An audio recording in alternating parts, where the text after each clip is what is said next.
What's up, everybody? Good Sunday morning. It's time for some more defensive ends, and today we're going to be doing more sleepers. Going to be doing guys who are likely to go day three. Uh, I think that this team is in a position where they can reasonably take a day three defensive end and try to develop him over the course of multiple years. If you take a look at the current state of the Seahawks roster, we do have Shelby Harris and Quentin Jefferson under contract for 2 years. So, assuming those two guys are going to be the starters, even if you're talking about moving on from Puna, or maybe giving Puna 1 year and then letting him go, and you're talking about LJ Collier either getting cut or only being under contract for 1 more year, and you're also saying maybe we're not going to bring back Nkemdiche. And obviously, Nkemdiche, he's certainly not a significant solution for anything. He's a warm body who can occasionally play a handful of snaps. So, you're when you take a look at the defensive end spot in terms of the starters, you may have enough ammunition to at least be okay for 2 years. And if you take somebody on day three, you could have them play a very minimal role that first year, start to pick things up in year two, and then by year three be really just ready to go. So definitely some good options down here. So let's start with Thomas Booker of Stanford. He's the first defensive end sleeper we're going to take a look at here.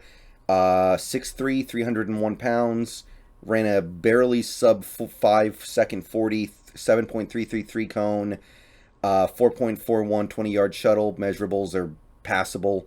A little bit of a bigger guy, but I think he does move in space well. If you take a look at his college career, all 4 years were of note.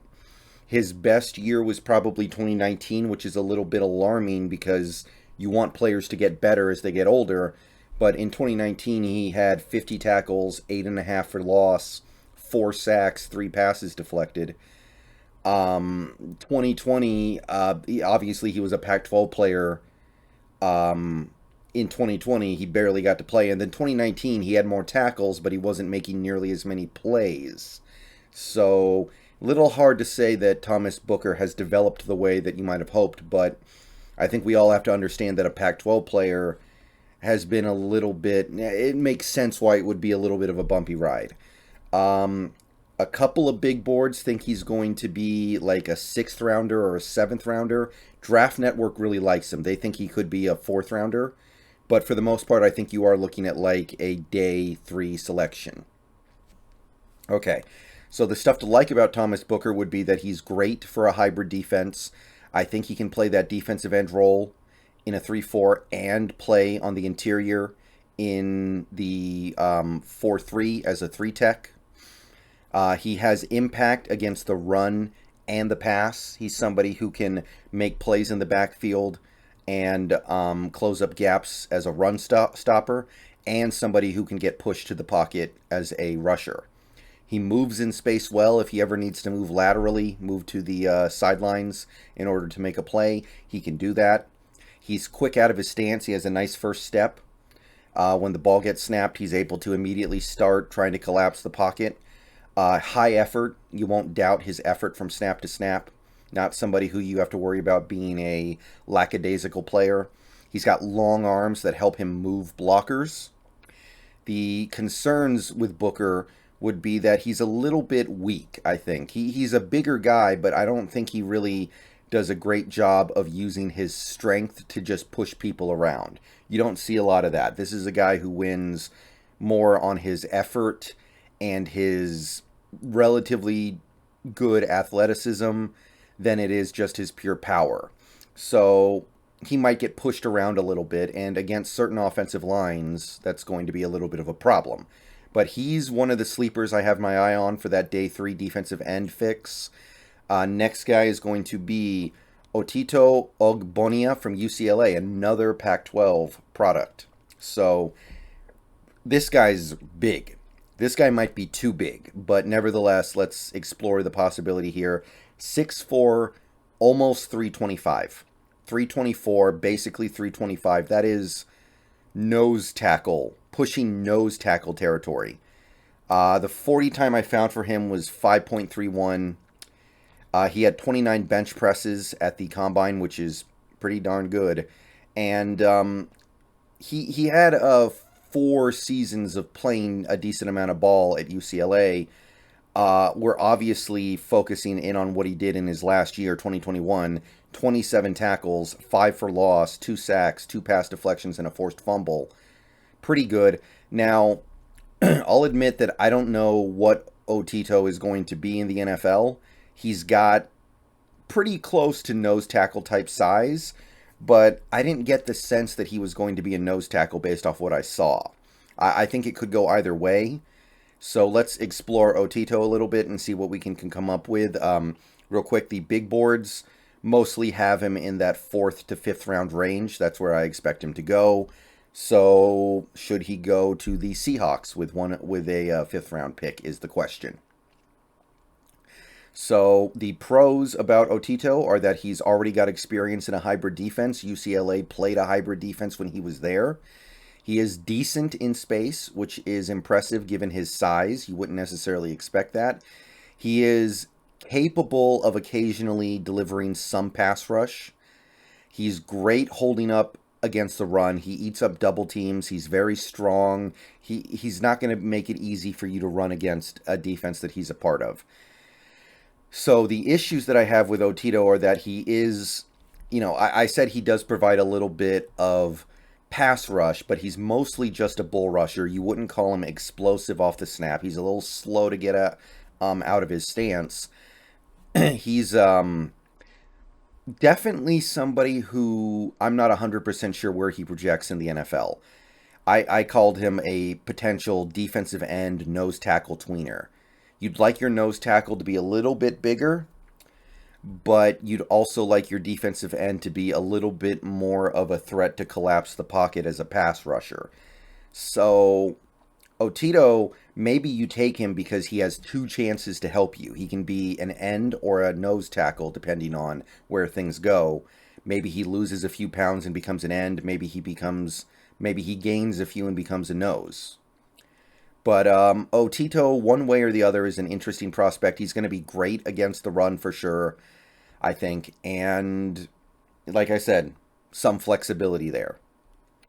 Okay, next up is Jermaine Lowell, another Pac-12 guy. We keep coming back around to that. Not a whole lot on this guy because he didn't play in 2021. He kind of had a little bit of an arrested development of a college career because he was playing in the Pac-12. But here's what I see from Lowell. 6'2", 305 pounds, so a little bit on the bigger side, but not alarmingly so. Ran a sub 540, 4.95, 20-yard shuttle was nice, 4.44. 2018, he had a nice first season, 27 tackles, 5 for loss, 3 sacks. Nice little welcome to the college football season for him. 3 sacks, 4 passes deflected. He gets his hands up in the passing lanes. And then 2019, he was really impressive. 71 tackles as a defensive lineman, 10 for a loss, 6.5 sacks for a guy who's plus 300 pounds. And then 2020, he obviously kind of got interrupted by COVID, had a lesser season, 24 tackles, 5 for loss, 1.5 sacks. I can't remember exactly how many games he played. It wasn't a ton. And then he didn't play in 2020.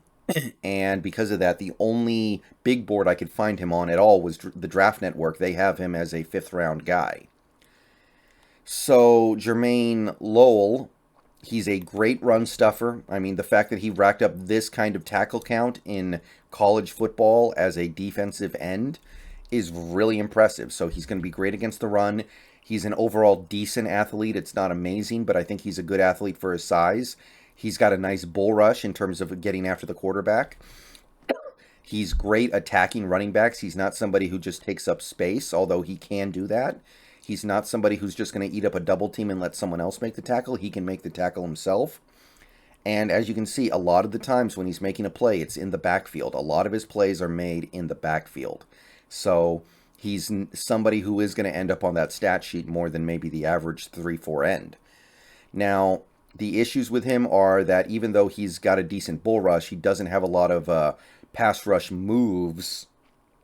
So there's a little bit of a ceiling onto what he can offer in that area. Although, at that position, I think that's at least okay. Sometimes he does get stuck on linemen. Obviously not a critical error problem with him given his high tackle count, but it's notable. He might be a better fit as a 4-3-3 tech than a 3-4 end, but I feel like he can do it. I feel like he at least has a chance. And of course, he hasn't really played much football lately, to the point where the big boards are mostly not even, he's not even on the radar. So maybe you get Lowell undrafted. That would be sweet. I feel like there's something here. But definitely somebody who fell off the radar lately. Okay, next up we have Ioma Uwazuriki. Ioma Uwazuriki. Sure. Iowa State, we're finally out of the Pac-12. 6'6", tall, 316 pounds, heavy. Ran almost a 5-second 40. Not at the combine. I think this was at a... I don't think this was his pro day either. I think this was actually a prior event where he ran an almost 5-second 40, which is actually really good for this size. He had 4 seasons of decent success in college, but it's this 2021 that got people really talking about him. 43 tackles, 12 for loss, 9 sacks. A dude who's pushing 320 bills getting 9 sacks in a season, that's going to get attention. Like, these first 3 seasons are okay. He made some plays in the backfield. He did some positive things, but this 2021 got him some attention, and the Draft Network and ESPN both think he could be a 5th, maybe 6th round pick. CBS has him going undrafted. No one else had him listed, so I don't know if he's going to be a future stud, but I like what he showed in 2021 for sure. So the pros with him are obviously his monster 2021 production, indicating that he could be something special even at the NFL level. I mean, he's playing for Iowa State. It's not like he's playing for Tennessee, Chattanooga, or some Bowling Green like that. He is playing for a legitimate school. He's big and he plays with a lot of power. He's not somebody who's going to get bullied. He's someone who's going to do the bullying down in the trenches. He has quickness. He's not as slow as this massive size would indicate. And whatever happens at the NFL level, he should be effective against the run. And obviously that's important as a 3-4 end, and that's going to be important for any Seahawks 3-4 end. The issues would be that ultimately, even though his career overall was decent, he only had the one big year. You have to wonder if that's an aberration. He is a little bit slow laterally. He's not going to be great going sideline to sideline. Overall, I don't think he's great in space. He does have some quickness off the snap, but I don't think he's going to be great being asked to run down people in the open field or anything like that. And at the end of the day, even though he had 9 sacks in 2021, I don't know if he's going to be that kind of a pass rusher at the NFL level. You might be looking at a guy who does make some contributions, picks up a handful of sacks a year, but I don't think you're going to be seeing 9 sacks a year at the NFL level from him. That's not realistic to me. All right, final guy is Matt Henningsen from the Wisconsin Badgers. Little bit more of an athletic 3-4 end, somebody who really might be able to shoot gaps and cause havoc himself rather than just eating up space.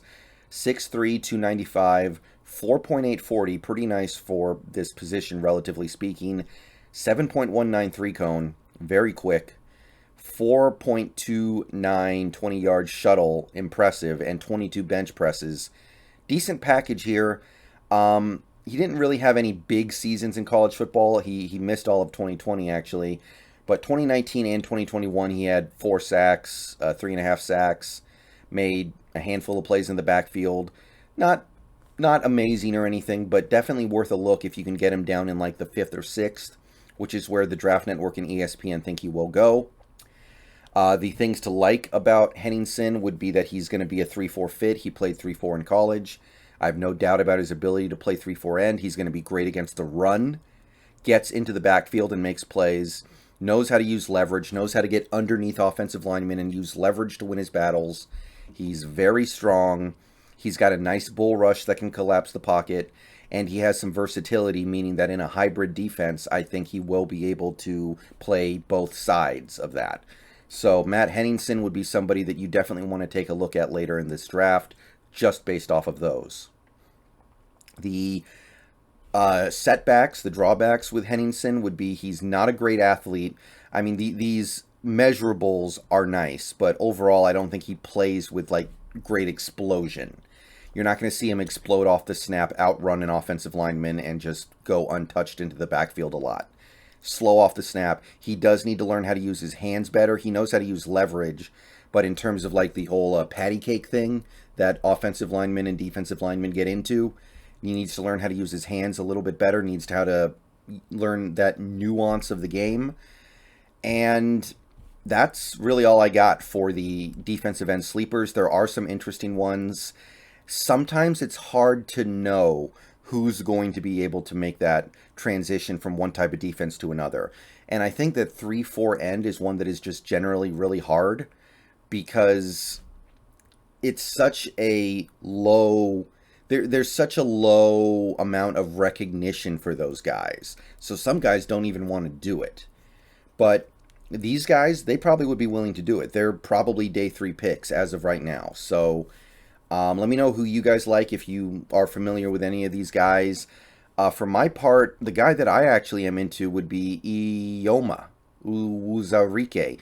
But any of these guys would at least catch my attention. But he would probably be my favorite as of right now. So let me know what you guys think. Tomorrow we'll be diving into one of the meatiest positions of the draft, one of the most interesting positions of the draft. It's outside linebacker time. Very excited for that. I think a lot of you guys are going to be excited for it too. But that is for another video. So hopefully see you guys tomorrow when we start diving into the edge players in this draft. Gonna be fun, but defensive end. What do we do, guys? What do you think? All right. See you guys later. I should be streaming on Twitch later today. We're going to start a The Last of Us run so I can get ready for the sequel. So come on over. Should be playing that for a decent chunk of the afternoon and some of the evening. Hope to see you guys there, and go Hawks.